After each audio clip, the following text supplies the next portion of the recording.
Di antara bentuk ujub yang berikutnya dikatakan Al-Ghazali, yaitu ujub dengan jumlah yang banyak, baik banyaknya anak atau banyaknya pembantu, keluarga, kerabat, banyaknya penolong maupun banyaknya pengikut. Sebagaimana dikatakan oleh orang kafir, nahnu aktsaru amwalan wa aulada. Kami lebih banyak mempunyai harta dan anak-anak daripada kalian. Quran surat Saba ayat 35 ya. Sebagaimana juga yang dikatakan oleh kaum mukminin tatkala perang Hunain. Salah seorang dari pasukan perang Hunain berkata, lan nuglabal yauma min qillah. Kita tidak akan kalah karena jumlah kita banyak. Demikian penjelasan Al-Ghazali. Di sini, ikhwan dan akhwat yang dirahmati Allah Subhanahu wa taala, di antara hal yang menyebabkan ujub adalah ujub dengan jumlah yang banyak. Ini kebiasaan orang kafir ya, bangga punya anak banyak. Oh, anak saya banyak jadi ujub. Atau harta saya banyak jadi apa? Jadi ujub. Hati-hati, betapa banyak orang merasa bangga ketika pengikutnya banyak, yang viewersnya banyak, yang followersnya banyak. Dia merasa jumlah yang banyak tersebut mengangkat derajat di sisi Allah Subhanahu wa taala. Ya, terpedaya.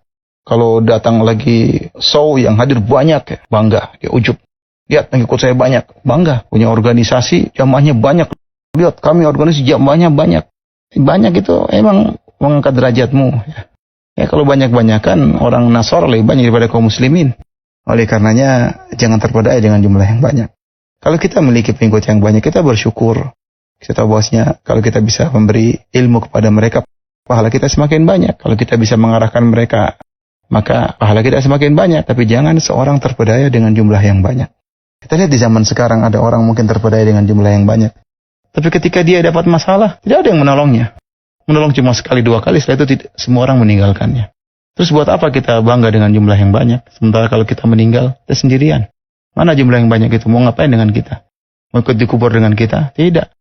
Bagaimana kita mau bangga dengan ujub dengan jumlah yang banyak? Ketika kita dibangkitkan, orang-orang terdekat kita kabur dari kita. Fa'idza ja'atis sakhah. Jika ditiupkan sangkakala. Yauma yafirrul mar'u min akhihi. Seorang akan lari dari saudaranya. Wa ummihi wa abihi. Akan lari dari ibunya. Dia akan lari dari ayahnya.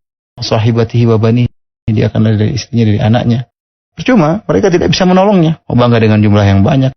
Dengan istri yang banyak. Dengan pengikut yang banyak.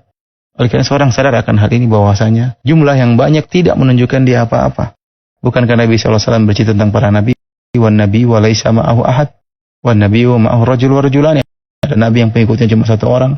Ada nabi yang pengikutnya cuma dua orang. Ada nabi yang tidak punya pengikut sama sekali.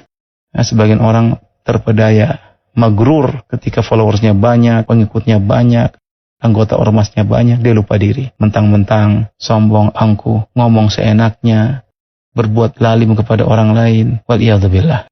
Ya, ini diantara bentuk ujub dengan jumlah yang banyak, pengikut yang banyak. Di antara model ujub adalah ujub dengan harta.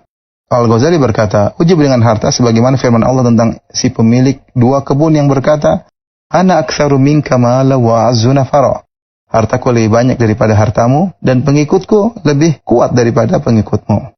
Ini di antara hal yang membuat orang mudah untuk ujub adalah harta. Apalagi di zaman sekarang, kita harus akui bahwasanya menjadi barometer masyarakat untuk menilai seseorang, menghormati seorang dengan harta. Percuma ada orang mungkin ilmunya banyak atau ya mungkin soleh, tapi hartanya nggak ada. Masyarakat memandang dengan pandangan miring. Ya.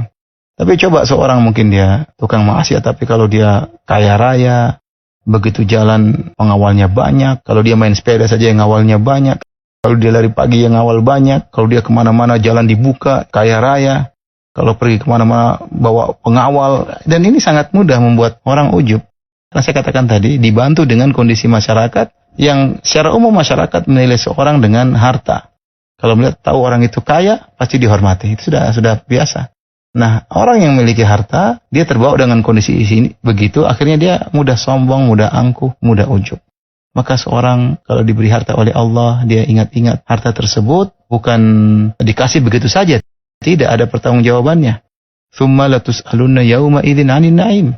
Kemudian kalian benar-benar akan ditanya oleh Allah atas nikmat yang Allah berikan kepada kalian. Di antaranya harta. Dan Nabi telah berkata, lan tazula qadama 'abdin hatta yus'ala an arba'. Tidak akan bergeser dua kaki seorang anak Adam sampai ditanya 4 perkara. Di antaranya tentang hartanya.